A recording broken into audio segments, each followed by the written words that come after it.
What's up, everybody? It's Blue here at Blue Bears Games. This week we are doing a Blues Budget Battle Brews. These are the roughly $20 budget decks that I build for, beginners, intermediate players, players who can't figure out how to build a deck. These are kind of instructional videos for those who want, a little inspiration. So, before I get completely started on the actual deck, I'm going to be doing some changes to the channel where I'm trying to get more videos in during the week. So I'm playing with a couple of different scenarios here where I'm going to be doing these budget battle brew decks in the middle of the week and maybe doing a commander video every Friday, or vice versa, depending on how many decks I can get done.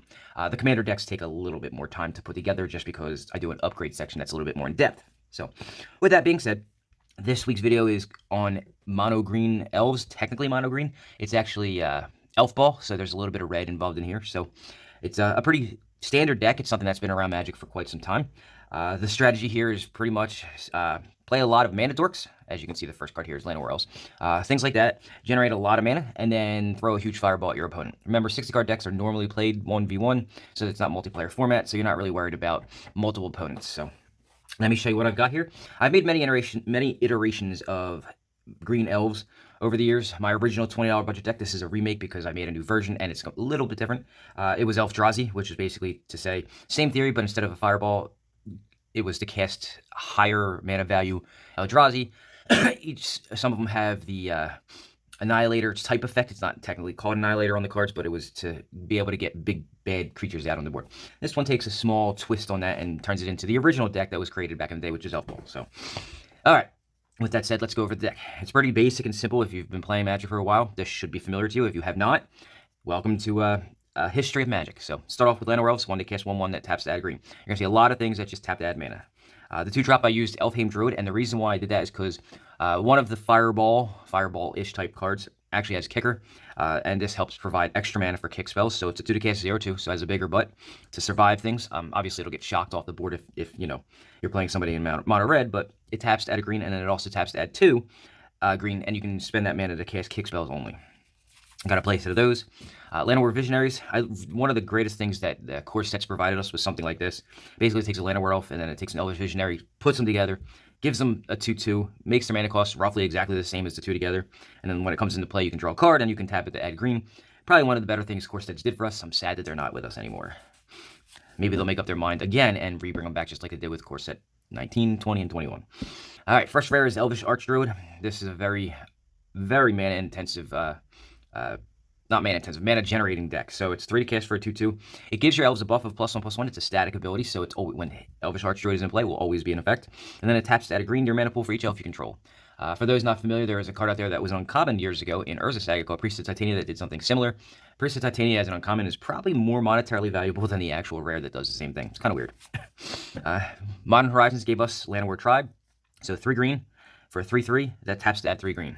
Again, over the last couple of years, they've given us some really good mana dorks that really changed the way that elves play. And from what I understand, according to Morrow himself, they're changing the way green works. So it's going to be more based on, mana dorks and low-powered creatures instead of the big meanies. I don't know why they're doing it, but that's what they've done. So I got a playset of those. I'm sorry, not a playset. I got 2 of those.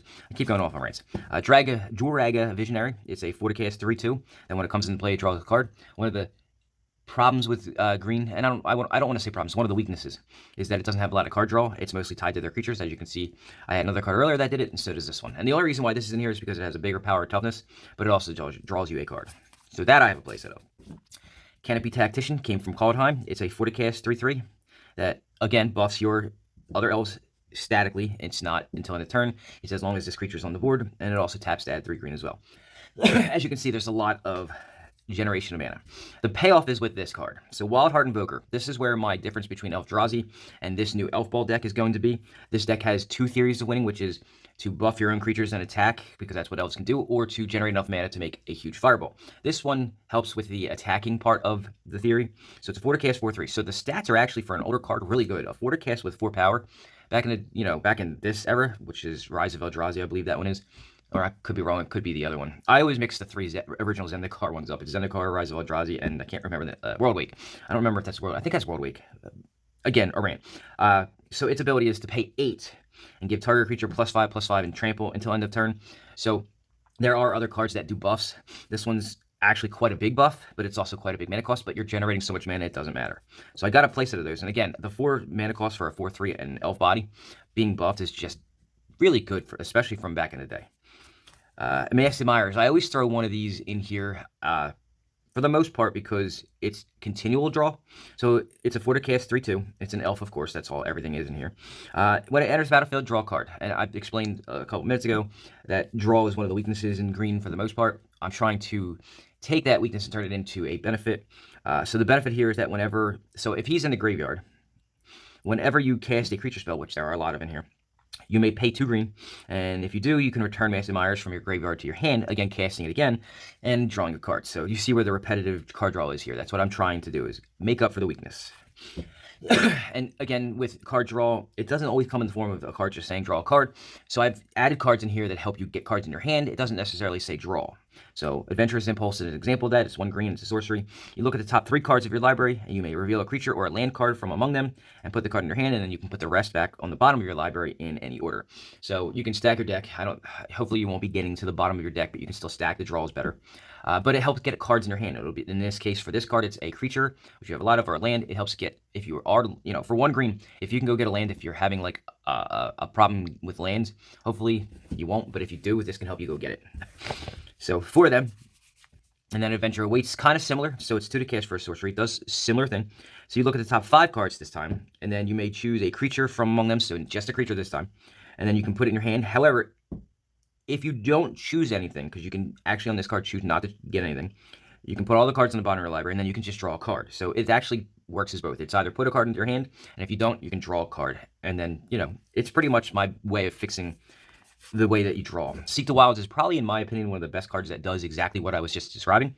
So it's 2 to cast for sorcery, and you get to look at 4 cards, and you can reveal a creature or land card from among them, put it in your hand, and then the rest on the bottom of your library in any order. The reason why I think this is a little bit, it's not much better, but it's okay. It's a little bit better. It's 1 more mana, but at least you get to look at 4 cards instead of 3.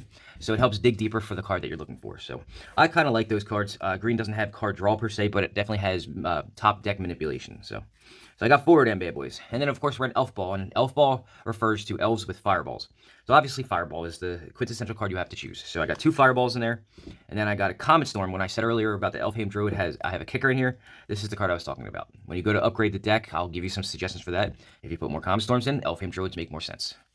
And then, of course, the rest of it is just basic, is lands, not basic lands. But I got 4 Rugged Highlands. It's the only source of red. There are 3 red cards, but I have 4 sources of red. That's the reason why the Digger cards say land on them, because I want you to go get land if you need to get the red mana. And then the rest is all forests. I believe it's like 16 forests. So that's the basic premise of the deck. There are some ways you can upgrade the deck, and I'm not going to go over everything, especially with elves, because elves is a really, there are many ways you can go. The upgrade options you can do are to lean heavier into the buffing of your elves if you want, or you can lean heavier into the Elfball or the Fireball, version of the deck, or you can stay as a mix of both, whichever way you want to go. So depending on how you want to go, some of the creatures that you could add. So you could do more 1-drop mana dorks like the Llanowar Elves. There are a couple. There's Fintorn Elves. There's Elvish Mystics. There's a whole bunch of them. But the aforementioned Priest of Titania is another option you can add. It's 2 to cast. I'll have it up here for you. And it adds a green to your mana pool equal to the number of elves you control, and obviously the whole deck is elves, so you can do that as well. You can add more lords. So there's a bunch of lords for elves. If you want to lean into the combat-oriented version of it, where you buff all your creatures and then swing in for the attack, there are lords. You can add more of the Canopy Tacticians that are already in here. You can add more of the where is this guy at? I hate to have to interrupt my own self. Elvish Archdruids. You've got both, and Elvish Archdruid does both. It leans into both, so there's no harm in adding more of them. There's other ones. There's let's say Clan Caller, Imperious Perfects, Jiraga, Warcallers, and the Dwynen himself. I'll have them up there for you to take a look at them. They all do buffing for your guys, static buffing instead of like until end of turn kind of stuff. What else we got? Oh, something I want to mention that's really good. In Elves, there are other ways to do things. So like Elvish Warmaster is a great addition. It gives all your creatures a buff, and it gives them, I believe it's Death Touch. I'll have it up there so you can see that as well. And Beast Whisperer is a great one because it's every time you play a creature, which this deck will do a lot of, you draw a card, so it helps fix your card draws too. Fortunately, monetarily, all these suggestions are a little bit more expensive than I could afford to put into a $20 budget deck, but they're all good. And they're not too expensive now. They used to be more, but when Wizardry printed out the Commander deck that has a lot of them, the Lords, the Elf Lords in them, it kind of brought the price down, but they're slowly going back up. Some spells that you could add. So again, card draw is always the issue. So harmonize is a great way to do it. Or commune with nature is another way. It's kind of like the Adventure Awaits or the Seek the Wilds or something like that. It helps with putting cards into your hand. You've got your combat-based stuff, so you have like Overwhelming Stampede or Overrun. They both will help you combat-wise be the better, bigger creatures on the board, if you will. What else we got here? Growing Rights of Itlimax. So if you don't know what Gaia's Cradle is, you should definitely look it up. Unfortunately, it's like $1,000 card. I don't know what the price is. Since the pandemic, it's gone up and down, but it's gone crazy in price. So what it does is it taps to add a green. It's a land that taps to add a green for every creature in play. Growing Rights of Itlimac actually starts off as an enchantment that flips into a basically Gaia's Cradle, but it helps for the deck and getting creatures. Like it helps you get creatures into your hand. So again, card draw might be a weakness for green, but at least it puts cards in your hand. That's what Growing Rights does, and it flips into a Gaia's Cradle, if you will, which helps for the Elfball part. So, great card to add. Not monetarily cheap, though, but really great. And then we've got lands here that you can take a look at. One of the lands I'll mention off the bat is Ornereef the Vastwood. It helps put counters, like +1/+1 counters on your guys. It's not a horrible one. It's a little slower. You're not really worried about your lands being slower in an elf-based deck when you're using a lot of mana dorks, but it is a little slower just because you have to actually tap it to put the +1/+1 counters on. But it helps forward your combat strategy. For the Elf Ball one, I'm going to mention there are many iterations of a dual land, specifically in green-red. For every deck going forward, I'm going to give you like as cheap as I can get, but bear with me, prices fluctuate. So for red-green, you've got options like Stomping Ground, Rootbound Crag, and the new one from Innistrad Midnight Hunt, which is Rockfall Val. One of the other ones that I didn't write down here, I forgot that it's not a bad option, is the dual modal, dual face. I don't know how to say it, the DMFCs or whatever, dual modal face cards, which is you can choose either side will have red and the other side will have green. You can do that too. I don't have it written down here just because I'm not really sure how people feel about them overall, but they're a good option as well if you just need to have red for the Fireball. So that's all the little upgrades I have for this section. This is a really fun, really interesting, neat deck from way back in the day. It's a staple. Elves has always been a staple in Magic. It will always be a staple in Magic. And, they're pretty powerful. There's a lot of strategies you can do. Like I said, I've done iterations where it was Elves with Eldrazi, so you can get big, fat creatures out on the board. I kind of shifted it into a Hydra elf deck where I was able to use the mana to pump up the Hydras because they had abilities on them that let you pump mana into them to put counters on them. And then this is the next evolution, or actually, in essence, a de-evolution because this is going back to the original, which is Elfball. So again, fun little deck, really cool, and it's $20. I'm doing these videos in succession. I've got a whole bunch of decks I'm going to do for the next couple weeks because I have a whole bunch of conventions coming up, and I've been really lax on my $20 decks. They've been selling out as I'm going, and I've got, Geek Fest coming up over here in South Jersey.